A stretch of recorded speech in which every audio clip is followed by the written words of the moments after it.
Well, with me now is Professor Christian Dustmann, who's the director of CREAM, which is the Centre for Research and Analysis on Migration. He's carried out extensive work on the impact Romanians and Bulgarians are likely to have in this country when those final work restrictions are lifted in just under a month. Professor Dustmann, thank you very much for joining us.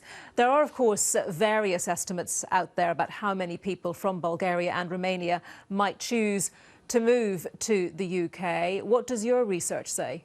Well, we don't do estimates on Bulgarians and Romanians. I think it's very difficult to make estimates, and it's also very difficult to make people understand that any estimates will have a large margin of error.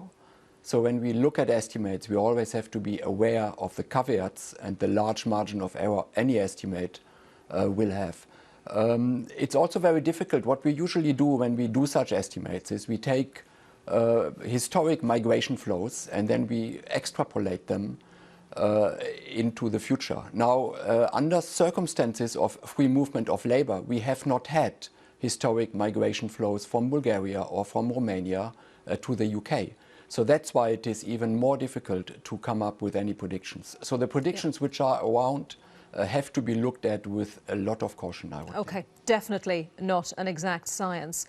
Well, something that you certainly have studied is the net contribution that migrants to the UK make versus what they take out of a country. What does your research say in that particular area? Because clearly this is something that there are lots of fears around, as we've seen in various studies and polls that have been done. Yeah, absolutely. So one of the most sensitive issues at the moment are the welfare contributions or the contributions of immigrants to the welfare system and what they possibly take out. Now, we have conducted research on immigrants coming from European countries after 1999, and we have compared the contributions they have made in terms of paying taxes and what they have taken out in terms of transfers and benefits. And our estimates for European migrants who arrived after 1999 have been actually dramatically positive. So immigrants from the European countries who arrived after 1999 have about paid in 34% more in terms of taxes than what they have taken out in terms of benefits. We have produced some research for A8 immigrants. These are immigrants who came after 2004 from Poland, Hungary and the other accession countries. Also those immigrants made a net positive fiscal contribution. These are the facts, these are the averages. Of course, we will always have in every population which arrives here some people who will free ride on the benefit system. But what is important for this debate is how the averages look like. And if we look at the averages, then these are clearly positive.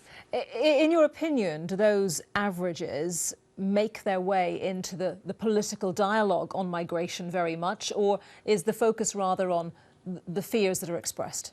Well, the fears are very much fed by anecdotes. And I think that is a problem we have in the current economic debate about immigration, in the political debate about immigration. So what we are seeing is assessments which are based on case studies, on anecdotes, on things people experience. So that's why we believe it is very important to bring the facts back to this debate, to bring the numbers back to this debate, and that's what we are trying to do. Okay, Professor Christian Dustmann from the Centre for Research and Analysis on Migration, thank you very much. Thank you.